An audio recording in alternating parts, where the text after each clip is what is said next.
Klarna vante le succès de son chatbot de service client alimenté par OpenAI au détriment du travail humain. Donc Klarna, c'est une boîte qui est spécialisée dans le paiement en plusieurs fois. Donc vous avez la pub qui passe régulièrement à la télé, ils sont dans la finance et ils vous proposent de payer en plusieurs fois vos frais et vos achats, et ils proposent aux entreprises, ils permettent aux entreprises de faciliter cet accès au paiement en plusieurs fois à leurs clients. Donc, Klarna vante le succès de son chatbot. Ils ont créé un chatbot, on va lire ça. La fintech suédoise vante le succès de son chatbot de service à la clientèle alimenté par OpenAI, qui a traité pas moins de 2,3 millions de conversations au cours du mois dernier. Qu'en est-il réellement ? Retour sur des chiffres impressionnants et ce qu'ils impliquent pour le service client et la main-d'œuvre dédiée à la relation client. Connu pour sa plateforme de solutions de paiement pour le e-commerce à destination des commerçants et des acheteurs, Klarna a fait une incursion dans l'IA il y a plusieurs années afin de pousser au maximum la personnalisation de l'expérience client. En août dernier, on va passer en mode lecture, ce sera plus simple. En août dernier, le Suédois a annoncé déployer ChatGPT Entreprise auprès de ses employés avec à clé une sécurité renforcée, une vitesse plus élevée et des capacités d'analyse de données avancées. Klarna a donc mis en œuvre l'API d'OpenAI pour son usage interne auprès de 50% de ses employés, soit 2500 salariés. Ces derniers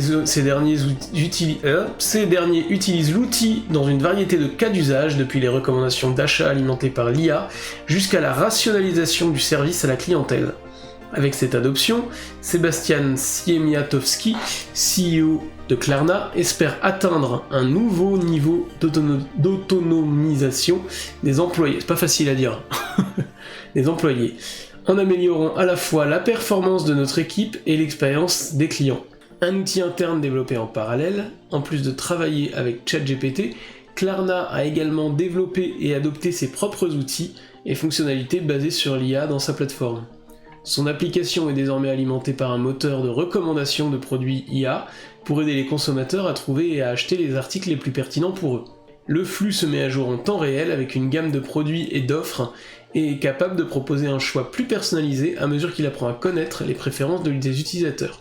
Aujourd'hui, Klarna fait donc un premier bilan. Son assistant IA optimisé par OpenAI a eu, en l'espace d'un mois, 2,3 millions de conversations, ce qui représente les 2/3 des discussions du service client de Klarna. Selon la fintech, il fait l'équivalent du travail de 700 agents à temps plein et est à égalité avec les agents humains en ce qui concerne le score de satisfaction client. Par ailleurs, il s'avère plus précis dans la résolution des tâches, ce qui entraîne une baisse de 25% des demandes répétées. Des bénéfices en hausse grâce à l'IA. Nous estimons que cela générera une amélioration des bénéfices de 40 millions de dollars pour Klarna en 2024, a par ailleurs déclaré l'entreprise. Actuellement disponible sur 23 marchés, 24 sur 7, le chatbot peut communiquer dans 35 langues. À ce jour, l'entreprise comptabilise 150 millions de consommateurs actifs dans le monde pour un total d'environ 500 000 entreprises commerçantes, notamment Airbnb, Expedia Group, H&M, Ikea, Macy's, Nike, Saks et Sephora. Klarna prévoit par ailleurs d'ajouter d'autres fonctions à son assistant IA dans les mois à venir. Des économies sur la main-d'œuvre dans le viseur. Sebastian Siemiatowski, je l'ai bien dit tout à l'heure en plus, rigolez pas. Sebastian Siemiatowski, cofondateur et CEO de Klarna, ne cache par ailleurs pas son enthousiasme. Cette percée de l'IA dans l'interaction client signifie des expériences supérieures pour nos clients à de meilleurs prix, des défis plus intéressants pour nos employés et de meilleurs rendements pour nos investisseurs. Car ce que cherche avant tout à réaliser Klarna avec l'IA, ce sont des économies et pas des moindres. L'entreprise suédoise a licencié 700 employés, c'est là où ça coince, 700 employés en 2022. Curieusement, autant de personnes que le chatbot est apparemment capable de remplacer. Klarna a également déclaré qu'il n'embaucherait plus de personnel en dehors de l'ingénierie en raison de l'IA. Pourtant, force est de constater qu'une intervention humaine est toujours nécessaire. Et peu d'outils alimentés par l'IA sont à date réellement autonomes. Le Suédois précise toutefois que les clients peuvent toujours choisir d'interagir avec des agents en direct s'ils le souhaitent. Alors je vais juste déplacer mon micro parce que je suis en train de me dire que... Voilà, vous ne devez pas m'entendre terrible. Là, ça devrait être mieux. Ce que Klarna ne dit pas, alors si ces statistiques semblent un bon indicateur de la direction que prend le service client dans son ensemble, il n'empêche que l'entreprise doit répondre à différentes problématiques. En effet, rien ne garantit que son assistant IA ne baisse pas en qualité de traitement dans les mois qui suivront. La preuve en est avec Gemini, l'outil d'IA génératif développé par Google. À force de vouloir lutter contre les biais, son outil souffre de contraintes excessives imposées par le système pour la génération d'images, représentant des êtres humains. Cela l'a conduit à créer des images complètement faussées, et pourtant censées représenter des images historiques.